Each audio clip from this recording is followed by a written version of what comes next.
What's up, Internet? My name's Nerdy. And I'm Clarisse. And this is our review for Black Panther: Wakanda Forever, the latest film from director Ryan Coogler, out in cinemas now.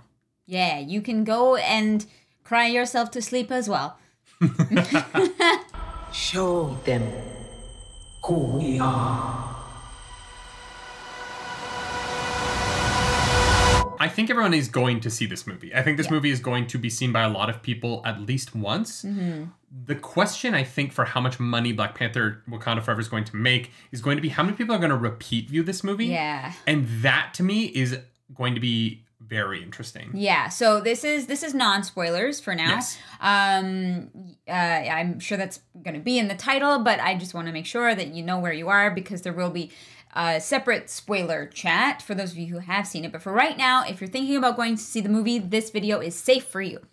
So Wakanda Forever follows in the aftermath of the real world passing, obviously, of Chadwick Boseman, and also the passing of T'Challa. That is not a spoiler. It isn't. It is, yes, well known. The movie is very much entirely about that. And all the marketing around it has been about that. Yeah, and I think that where I want to start with the review is I will say that where this movie is the strongest is when it is handling that. I agree. Yeah. Yes. Particularly in the performances of Angela Bassett and Letitia Wright as Queen Ramonda and Shuri, respectively. I think that both of them, especially Shuri, because this movie ultimately really becomes about Shuri's emotional relationship with grief in a really beautiful way. Yeah. Both of those two carry this film in a really stunning way with two remarkable performances that I think are both going to be very well revered. And the surprising one is Letitia Wright, right? Yeah. Because no one is surprised that Angela Bassett came out and knocked it out of the park. Yes. There's a reason why she's Angela Bassett. But Letitia Wright really surprised me in this movie. Yeah, myself as well. I don't think I've seen her in anything other than the first Black Panther movie. I don't actually know how far her credits go. But, you know, I thought in the first Black Panther movie, she was fun, she's great, she's quirky, and that was about as far as it went. She was not given a whole lot in that movie, particularly to shine. I think that it's very telling that she didn't feel out of place in a negative way. You know, she held up against Chadwick Boseman. Well, and I think that she carried so much of the comedy of the first film in a really well. She really was she wasn't even comedic relief, though. It was just an honest comedy that she brought to the first film. Yeah. That I thought endeared a lot of people to her and to her character. Yeah. Which is so interesting because she doesn't bring that in the second movie. In fact, the second movie does not bring a lot of comedy. If you're worried about this being an MCU comedy, there are some hilarious jokes in this. Yes. But they're more real-world jokes. Yeah, it is not Thor: Love and Thunder. But the comedy doesn't come from Shuri in this movie very often. No. Where it does come from is the third best performance of the movie, in my opinion, is Winston Duke as M'Baku.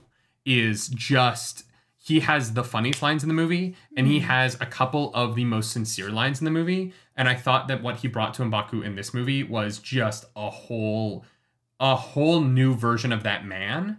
You could feel this character bearing the weight of the loss of T'Challa. Yeah. And becoming more for Wakanda in his absence. You know, the best leaders inspire others to become leaders. Yeah. And I felt like a lot of the legacy of T'Challa in this movie was carried forward by M'Baku in a way that was really inspiring. And obviously he's great. He's great in Us. Winston Duke is an incredibly talented actor. For sure. But he took M'Baku to another level with this. And his performance just really, really impressed me. He was a pleasant surprise, for certain. I do not want to downplay his performance, but for me, the standout in the movie actually is Okoye. Oh yeah, Danai Gurira. Throughout the whole thing, and she has her own journey that she goes through this film. That's just incredible. And so I definitely don't want to downplay M'Baku. That character. That character was more of a side character that I was surprised to see really be I don't want to say that he necessarily moved the story forward with his actions, but he felt necessary. He felt integral. And so I think that was really well done. Which gets to, I think, the weakness of this movie, which comes in without getting into too many spoilers, because this is a non-spoiler video. Yeah. The middle of the movie has a lot of places to be. And when you start to talk about who's great in this movie, you start to list a lot of actors whose characters have a lot of great moments that don't always necessarily push the main plot forward. Yeah, I don't think anyone aids the story particularly well, and I think that the writers did themselves a disservice by focusing a little bit too much away from the original, like, not plot of the story, but like Chadwick Boseman and that like horrible loss. That was, as you said, where the movie was the strongest, and everything else felt a little flat is the wrong word. Flat is the wrong word. Like loose. Like there were too many loose strings, and it didn't come together. I think where that comes from is that the main antagonist of this movie is Namor, played really well by Tena Cuarta. I thought he was really impressive. Incredible charisma. Yeah. But unfortunately, his introduction comes in the middle of the movie, introducing a lot of different things. Yep.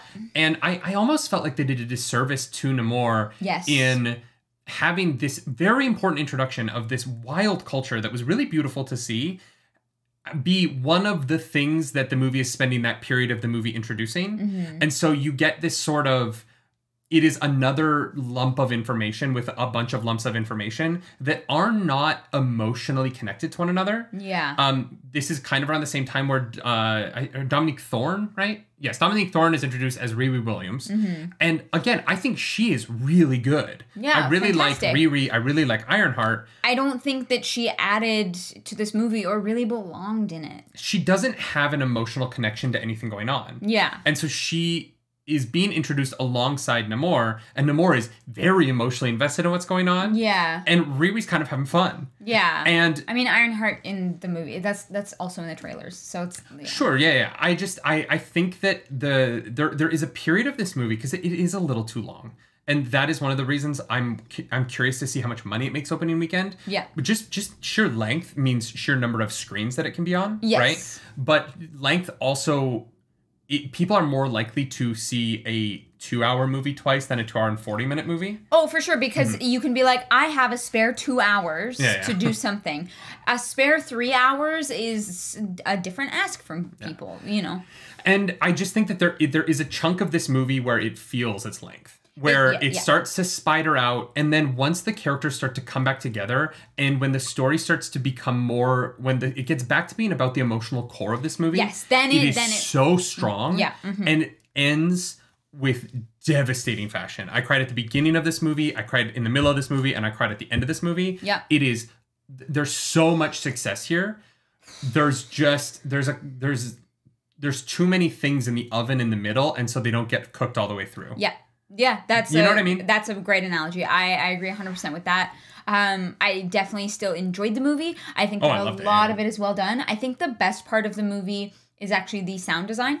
That really stood out to me. But even the visuals in certain places were a bit of a letdown. I think that they showed a lot of their best stuff in the trailer.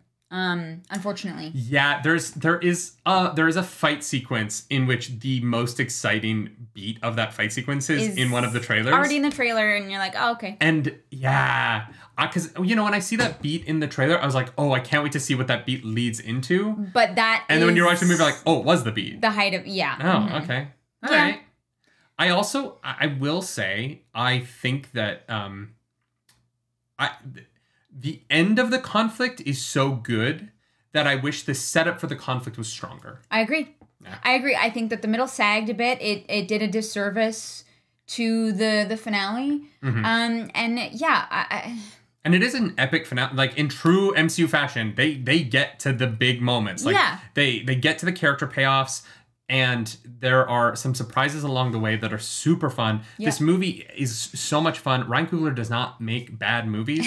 I just think that there was a little bit too much in this one for it to be as tight and concise as the first Black Panther. Yeah. And ultimately, I think that this is a movie that, without the loss of Chadwick Boseman, would have just come out completely differently. And unfortunately, the movie has to spend a lot of its runtime getting through that real world grief in a way that that becomes what the movie's about. And when the movie is actually about those, I do think it's the strongest part. I agree. But I think that they also, from a creation standpoint and how to make this movie, I think that they are trying to have it both ways a little bit, where it is a grieving picture, but there's also enough fun that it isn't solely about grief. And honestly, I think I would have appreciated it more if it had just leaned into the grief harder. Yeah. And really like gone there. And it's almost the beats where it tries to have fun and like get away from that and get into some of the side plots that I just was like, all right. Yeah. That was where that was just where in the middle where I kind of was checking my watch. It lost itself a little bit along the way, and it brought it home for the finale. Oh, yeah. And I do appreciate that. But yeah, I think that could have been tighter. Yeah. Yeah, I will say this is probably I'll say this is my second favorite movie of Phase 4 of the MCU. I think for me, it's nothing has quite come as close to like peak as Shang-Chi for me. I think Shang-Chi has been my favorite piece of Phase 4, but then I would put this right behind that. Yeah, which is so strange. I loved Shang-Chi. It is actually one of my favorite Marvel movies, and I know some people out there are just like they hate it, and so I feel like I think Shang-Chi's amazing. Yeah, I think we're gonna get some comments on this video, but like, God, that movie made me feel things that I didn't know I could feel, and so did this movie. Definitely like the feels. Like I get what they're trying to do sometimes, but like, Thor: Love and Thunder was just, I think, a bit too far in one direction for me. I think that they need to, that they have incredible people who know how to tell beautiful and heartwarming stories. And I think that they need to lean into that a little bit more. Which they did here. And I think, again, that's the best part of this movie. That's the best part. That's what I mean. I think that they need to embrace that a little bit, but... Yeah. Thought the movie was fantastic. I definitely recommend going to see it. Bring a box of tissues. Hopefully there's no seating arrangement problems in your theater. Thankfully, there was a lot of everyone was saying the wrong seat when we showed up, and it just became a mess. But the Cineplex staff, I want to commend them. They got them all dealt with before the trailers ended. Yeah. Everybody was in their seats unless they were late, obviously. But the one thing I will say is this movie just starts suddenly. Yes. And nobody knew it starts like when the trailers end, and if your movie theater has a now the movie moment, like some theaters do, tell everyone to shut up immediately, because there's dialogue in darkness at the beginning of the movie that I figured out what was going on, but there was a moment at the beginning of the movie I was like, oh, is this another trailer? Oh, yeah. Oh, no, the movie started. And everyone was like, oh, the movie started. And there was a woman on her phone right behind us, and she was like, oh, I'm sorry, the movie started. Yeah, and it was a little bit of a weird moment. But it ultimately, I think it's a really good movie. Yeah. I do. I think, it's above the bar of what I think Phase 4 has been. Other than maybe Doctor Strange Multiverse of Madness, which I really love just because I think Sam Raimi's direction in that movie is so strong. Yes, I think that, there's so much quality here, and honestly, this movie should be watched for Angela Bassett alone, right? And honestly, Letitia Wright too. Everyone's performance in this is worth watching for sure. I also think that the weight of expectation on this movie is higher than any other movie to come out this year. Yes. And I think that there's going to be more conversation about the quality of this film than some people are expecting. I think people were expecting a home run, knocked out of the park, everyone's gonna love it kind of movie. Yeah. I think this movie is going to have a little bit more of a mixed response than other films have. I'm far on the positive. This is an 8.5 for me. But I think that there's going to be a wide array, because it's really going to come down to how you vibe with the middle of the movie. Yeah. I don't see a lot of complaints about the beginning of the movie. The beginning of the movie is the best part. I think the end of the movie is going to get the same sort of criticisms of Marvel CGI and the usual, oh, it's a big battle. The middle of the movie and how the way that it kind of spiders its way through a bunch of different plots, how that hits you is going to be what you think of this movie, in my opinion. Yeah, some people will get lost in the middle there. And I think that I'm hotter on it than you are. Yeah, maybe. To be honest, I wish I had been able to see this movie again before I talked about it, because there is a lot there, and I'm actually not 100% sure how I feel about it. So Yeah. Yeah, but the thing is, it's long, and so like is going to see it again long. in its opening weekend for us, I don't know if we have time. Unfortunately, I would love to. We're busy this weekend, I don't think we have time, but and so it's a long. It's not quite the Batman long. I will say it's a better movie than the Batman, but it's long, and yeah, I'm just so curious. I'm so curious Monday morning what the box office is going to be, because the length. There's going to be reasons why people don't love this movie. Yeah. Right. But there's also going to be people who love this movie. Oh, This is their favorite movie of the year. Yeah. Who will not go see it twice because it is heavy. Yep.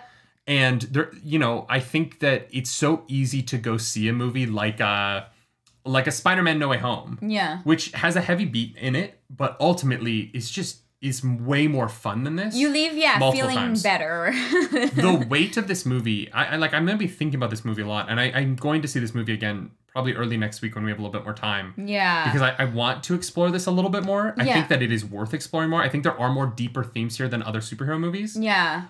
But at the same time, the length and the weight of it might keep people away from that second or third viewing on opening weekend. That could be what pushes it to like a $202 million like the first movie. And I think it might end up more in the like 180 million range like Doctor Strange Multiverse of Madness did. Yeah. I if we have time this weekend, I'd love to go see it. I would love to revisit this conversation, I think, a little bit for our morning show on Monday. Maybe we'll end morning show with spoiler chat. I was gonna say we'll do a non-spoiler, and then we'll end the like official part of it and maybe get into some spoilers, because I think I would love to have a few days to really like mull it over and like gather myself. So yeah, come back for the morning show on Monday. Yeah. Ultimately, a high recommendation. Yeah. There's not a better movie in theaters right now. Well, but you haven't seen every movie in theaters right now. There's not a better movie in theaters right now, but there might be soon. There's a lot of movies coming out in December. Yep. This movie dealt a lot with water. Do you think that we're going to have a similar experience with Avatar: The Way of Water, which is another Disney movie and another that has long a lot one. of water? And a long one. Oh, yeah, that one's like 3 hours and 12 minutes. I know, yeah. Okay, bold prediction. You've only seen one of the two movies. All right. Which movie has a better box office? Better Opening box weekend. office? Avatar 2 or Black Panther 2? What day did... Oh, it's the 5th? December 16th. 16th. I think that Avatar will have a better opening weekend. Wow, really? Yeah, I think You think so. people care about Avatar? I think that it's the holidays. And that people are going to do stuff with their families. Yeah, but this is... Oh, no, wait. Next week's not Thanksgiving. It's the week after. Yeah. The good thing for Black Panther 2 is that it will continue to make money for like the next 3 weeks. It's going to make money. Because the only thing coming out for Thanksgiving is that Strange World, the Disney Strange World, but Disney isn't marketing it. Yeah, so. I think that, Ireland's going to win, but Crumb's going to catch the snitch. I think that overall... that Black Panther is going to, I think, make more money, but I think that the opening weekend for Avatar is going to be higher. Interesting. Or I'm wrong. I think you're very wrong. I think that Avatar is going to massively underperform, but everyone who bets against James Cameron is always wrong, so I'm probably going to end up being wrong on that, but I think Avatar 2 is going to open to like 120. Bet. You got to take me for brunch. Done. That's our review. I really liked it, but there are some downsides, and you don't know how you feel yet, which is interesting, and I'm really excited to hear what you think after a second viewing. If you like this video, like and subscribe to the channel. If you want to watch it twice before you tell us if you like it or dislike it, do that, but then hit the dislike button and leave me comments down below, because Algorithm God is hungry and we must feed her. The algorithm goddess in this episode is one of those whales, because whales have to eat so many pounds of krill in order to survive. There are whales in this movie. Sorry, spoilers. If you want to follow us around the internet, you can. You're in the ocean. At Nerdy Nightly. I'm at Claris Polaris. And as always, y'all, Wakanda forever. Do something nerdy tonight. Bye, guys. Bye.